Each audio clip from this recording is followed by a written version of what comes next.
Hi అండి. నేను ఏలూరు వచ్చినప్పుడల్లా అయితే గంగానమ్మని దర్శించుకుంటాను. ఈరోజు అయితే మా వదిన వస్తానంది. మా వదిన తీసుకొచ్చాను. ఏలూరులో గంగానమ్మ తల్లి అయితే చాలా ఫేమస్ అండి. 12 సంవత్సరాలకు ఒకసారి జాతర చేస్తారంట. ఈసారి అయితే 7 సంవత్సరాలకే చేస్తారంట. అక్టోబర్ నెలలో చేస్తామంటున్నారు. గంగానమ్మ తల్లి మహాలక్ష్మి అమ్మవారిని అయితే మీకు చూపిస్తున్నాను. మీరు కూడా అమ్మవారిని దర్శించుకోండి. ఏలూరులో చాలా చోట్ల అయితే గంగానమ్మ తల్లి ఆలయం మరియు కాళికాదేవి ఆలయాలు అయితే ఉన్నాయి. నేనైతే తంగినమూడి దగ్గర కాళికాదేవిని మరియు ఆదివారపేటలో గంగానమ్మ తల్లి మహాలక్ష్మి అమ్మవారిని చూపిస్తున్నానండి. మీరు కూడా ఈ ఆలయాలు చూడండి. అలాగే కనకదుర్గమ్మ తల్లి భక్తురాలు చాలా ఫేమస్ అండి. ఇక్కడ ఈవిడైతే స్వామిమాళ్ళు భవానీమాళ్ళు ఉన్న వాళ్ళందరూ కూడా అమ్మవారిని దర్శించుకుని అమ్మవారి పూజలు చేస్తుంటారు. ఆ అమ్మవారిని కూడా చూపిస్తాను.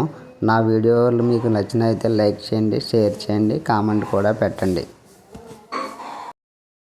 ఈ వీడియో చూసిన వారందరికీ కూడా ఆ అమ్మవారు సదా ఎల్లవేళ సిరి సంపద అష్టైశ్వర్య ఆరోగ్య భోగభాగ్యాలు ఇచ్చి మీ కుటుంబాలను అందరినీ కూడా కాచి కాపాడాలని కోరుకుంటున్నాను.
ఏలూరులో అయితే కాళికామాత ఆలయం అయితే చూపిస్తున్నాను.